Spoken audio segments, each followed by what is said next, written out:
अस्सलामुअलैकुम, कैसे हैं आप सब। चैनल को सब्सक्राइब कीजिए, लाइक कीजिए, शेयर कीजिए। हम आते हैं अपने आज के क्वेश्चंस की तरफ। हमने पहले जौन सा है पहले लेक्चर में क्वेश्चन 18 तक कर लिए थे। आज हम करेंगे क्वेश्चन नंबर 19। इसमें उन्होंने कहा है evaluate the determinant in exercise 13 कौन सी वाली है? ये वाली। ये मतलब मैट्रिक्स दिया हुआ है बाय अ कोफैक्टर एक्सपेंशन अलोंग। उन्होंने बताया हुआ है किस तरह एक्सपेंड करना है पार्ट में। पहले पार्ट में क्या है, फर्स्ट रो से आप एक्सपेंड करें इसकी, दूसरे में क्या है फर्स्ट कॉलम से करें, तीसरे में कहा तो सेकंड रो से करें। ठीक है, करते हैं आप। ये देखिए क्वेश्चन 19, ये मैंने एक्सरसाइज उन्होंने जो सा कहा था, शायद 13 कहा था। हाँ, उन्होंने एक्सरसाइज 13 कहा था, मैंने उसका मैट्रिक्स लिख दिया।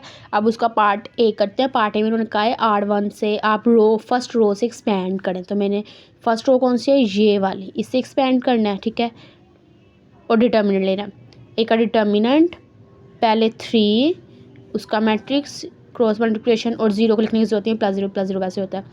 अब 3 करें, 4 1 ज़ा 4 -4 5 9 ज़ा 45। ठीक है, अब इनको सॉल्व किया तो -123 आंसर आ गया। यस, पहले रो का ये आंसर, पहले पार्ट का ही था। सेकंड पार्ट में उन्होंने क्या, कॉलम 1 से फर्स्ट कॉलम से एक्सपेंड करना है, मतलब इधर से एक्सपेंड करना फर्स्ट कॉलम से।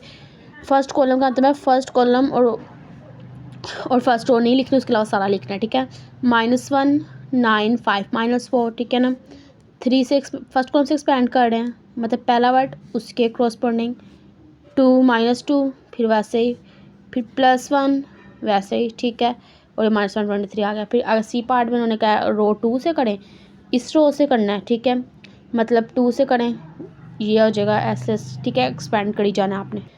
फिर डी पार्ट में क्या, कॉलम 2 से एक्सपेंड करना, तो हमने कर लिया रो 3 से, फिर कॉलम से। क्वेश्चन नंबर 20 जो है वो भी ऐसे हुई है, बस उन्होंने एक्सरसाइज वाला चेंज कर दिया। उन्होंने उसमें का एक्सरसाइज 12 वाला मैट्रिक्स लेना है, ये ले लिया। और उसमें उन्होंने बताया फर्स्ट रो से करना था, हमने फर्स्ट रो से कर लिया। रो 2 रो 3 कॉलम 1 कॉलम 2 कॉलम 3 से करना था, कर लिया। ठीक है, ये डिटर्मिनेंट है, आपने पहले भी किए हैं। कोई अगर आप कोई क्वेश्चन पूछना हो तो आप कमेंट कर सकते हैं। अब हम अगले क्वेश्चन की तरफ आते हैं। जो क्वेश्चन 21 से 26 तक है, उन्होंने क्या है, डिटर्मिनेंट ए फाइंड करें by cofactor expansion along a row और कॉलम ऑफ योर चॉइस। मतलब अपनी मर्जी से आप जिस मर्जी ऑपरेशन को अप्लाई करते हुए जिस मर्जी से एक्सपेंड कर सकते हैं, चाहे रो से कर लें चाहे कॉलम से कर लें, आपकी मर्जी है। ठीक है ना, बस डिटर्मिनेंट निकालना है। ओके, चाहे निकालते हैं। ये देखें क्वेश्चन 21 में मैट्रिक्स लिखा, मैंने कॉलम 2 से एक्सपेंड कर रही हूँ। आप R1 से भी कर सकते हैं, R2 से भी कर सकते हैं, R3 से भी, कॉलम 1 2 3 अपनी मर्जी से कर सकते हैं। मैंने कॉलम 2 से एक्सपेंड कर लिया, 0 ख़त्म, फिर 5 रह गया, फिर सॉल्व किया तो ये आंसर आ गया। ठीक है, जो क्वेश्चन नंबर 2 है उसमें भी मैंने रो 2 से एक्सपेंड कर दिया। ठीक है, आप जिससे मर्ज़ी कर सकते हैं, ये आपकी अपनी मर्ज़ी है। क्वेश्चन 23 में जो आंसर है मैंने फर्स्ट से एक्सपेंड किया। ठीक है ना, फर्स्ट रो से 1, फिर उसके आगे फिर के इसके और सॉल्व किया तो 0 आंसर है। क्वेश्चन 24 क्वेश्चन 24 में मैंने जो सा है R1 से एक्सपेंड कर लिया, K+1, फिर आगे उसके सामने वाले के दोनों की क्रॉस मल्टीप्लिकेशन, फिर K-1 उस रो और कॉलम की बजाय दूसरी, फिर 7 और ऐसे। ठीक है, फिर इनको सॉल्व किया, अंदर खोला तो ये होल एंड पे निकला। ठीक है, क्वेश्चन 25 में मैंने जो सा है C3 से एक्सपेंड कर लिया, मतलब कॉलम 3 से कर लिया। ठीक है, 0 0 वैसे खत्म हो जाएगा, पीछे -3 रह गया, -3 और इस मतलब इस वाले की जगह बाकी लिखो 3 2 2 2 10 5 -2 2। ठीक है, फिर -3 और ये आ गया। ओके, ये इसके साथ माइनस नहीं था, ये फॉर्मूले का मैंने माइनस लगाया। ठीक है, ये ध्यान रखना आप लोगों ने। आगे मैंने इसको वैसे इनका डिटर्मिनेंट लिया 3, मैंने किससे एक्सपेंड किया, ये मैंने देखें ये 5 -2 2, इससे कॉलम 3 से फिर मैंने एंड पर एक्सपेंड किया। आप जिससे मर्जी करें, डिटर्मिनेंट सिर्फ निकालना है। क्वेश्चन 26 में जो सा है मैंने R2 से एक्सपेंड कर लिया। ठीक है, पहले जो सा है मैंने इससे एक्सपेंड किया, R1 से एक्सपेंड किया। ठीक है, तो 4 0 0 को लिखने की जरूरत नहीं है, फिर 1 और फिर 0 को लिखने की जरूरत नहीं, ये दो आ गए। अब देखिए पहले मैट्रिक्स का डिटर्मिनेंट निकालेंगे, इसका तो आंसर 0 आना है। क्यों? क्योंकि 2 4 2 3 2 4 2 3 R2 और R4 सेम है। तो मतलब अगर मैंने बताया था ना 1 से ज़्यादा रो या कॉलम सेम हो तो उसका डिटर्मिनेंट 0 होता है। तो इसको तब करने की ज़रूरत ही नहीं, इधर आप लिख सकते हैं कंडीशन के R1 और R4 सेम है, सो इसका डिटर्मिनेंट 0 है। ठीक है, आप चाहे सोल्व करके देख लें, इसका डिटर्मिनेंट फिर भी 0 ही आएगा। ठीक है, अगले में देखते हैं कोई रो कॉलम सेम तो नहीं, कोई सेम नहीं। इधर 2 आ गया, अगर 1 होता तो सेम होती। इसको निकालें, इसको अब जो सा हम एक्सपेंड कर रहे हैं, किससे एक्सपेंड कर रहे हैं, इसको कर रहे हैं R1 से एक्सपेंड कर लेते हैं। ये देखिए मैंने R1 से एक्सपेंड किया और फिर आंसर आ गया क्वेश्चन नंबर 27 जो क्वेश्चन 27 से 32 तक भी डिटर्मिनेंट्स फाइंड करते हैं।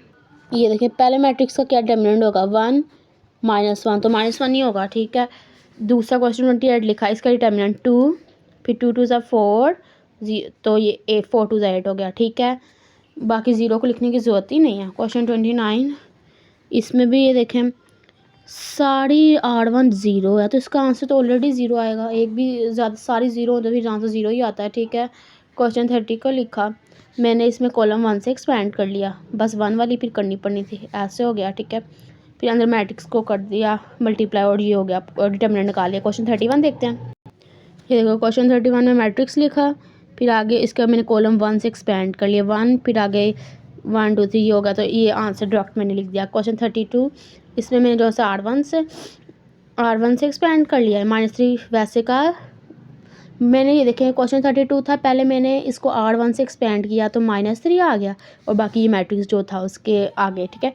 अब मैं -3 वैसे के वैसे इधर भी R1 से कर लेती 2 3 1 ज़ा 3 -3, बाकी 0 0 को लिखने की जरूरत नहीं, तो सॉल्व किया ये हो गया, ठीक है। अब हम क्वेश्चन 33 के ए और बी पार्ट में भी हमने डिटर्मिनेंट ही निकालते हैं। क्वेश्चन 33 का पहले ए पार्ट लिखा, डिटर्मिनेंट निकालें, sine theta multiply sine theta sine square theta minus determinant का minus plus cos square theta हो गया। ये sine square theta plus cos square theta इसके इक्वल होता है 1 के। अब बी पार्ट लिखा, एक्सपेंड कर दिया मैंने, कॉलम 3 से एक्सपेंड कर दिया, ठीक है।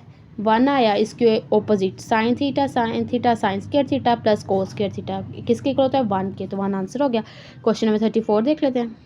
क्वेश्चन 34 में उन्होंने क्या है, ये मैट्रिक्स उन्होंने हमें दिए हुए हैं, अभी इसको कम्यूट करना है। और कम्यूट कैसे करते हैं, इन दोनों का ए बी का प्रोडक्ट फिर इसी का उल्टा बी ए का प्रोडक्ट लेना है, ठीक है। बाद में इनको कंपेयर कर देना दोनों के प्रोडक्ट्स को।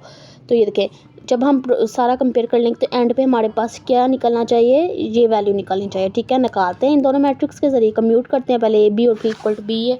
ये देखें पहले मैंने ए और बी को इनको मल्टीप्लाई किया तो ये आंसर आया, बी ए को किया तो ये आया। अब इन दोनों को कंपेयर करना है, ठीक है। कंपेयर किया, ए डी किसके इक्वल है, ए डी के 0 0 के सी एफ, ये सी एफ ये ए की एफ सी लिख लें, सी एफ लिख लें, बात एक ही है, ठीक है। अब ये दोनों रह गए, ये सेम नहीं है, इनको मैंने लिख दिया बी एफ प्लस ए ही है तो मैंने ए प्लस बी एफ लिख लिया, आप उस तरह भी कर लें, बात एक ही है। बी डी प्लस सी है तो लिख दिया, ठीक है। अब आगे देखते हैं, आगे मैंने जो ए सी ई उधर था, इधर आके माइनस सी हो गया, उधर बी था, इधर आके माइनस बी एफ हो गया, ठीक है। ई कॉमन आ रहा है, निकाल लिया, पीछे ए माइनस सी आया, इधर बी कॉमन है, निकाल लिया, पीछे क्या आया डी माइनस एफ, ठीक है। ये डी और ये एफ, माइनस वाली हमने बाद में लिख दी, ठीक है। अब जो उनसे इस इक्वेशन को यूज़ करते हुए हम देखें ई इसके नीचे जाके क्या हो जाएगा डिवाइड, इसको सॉल्व कर लेते हैं। देखिए ए माइनस सी, ये डी माइनस एफ उधर जाके आ जाएगा डिवाइड, इधर बी था ई उधर जाके आ जाएगा डिवाइड, ठीक है ना। ऐसे होगा ना, तो हमने इसको ये मैट्रिक्स के फॉर्म में ऐसे लिख दिया, तो वही आंसर, और हमने यही शो कराना था, तो ये हमारा हो गया। और एक्सरसाइज 2.1 इतनी ही आप लोगों ने करनी है, ठीक है। कोई भी क्वेश्चन हो, कुछ पूछना हो, समझ ना आया हो तो आप कमेंट सेक्शन में पूछ सकते हैं। Thank you.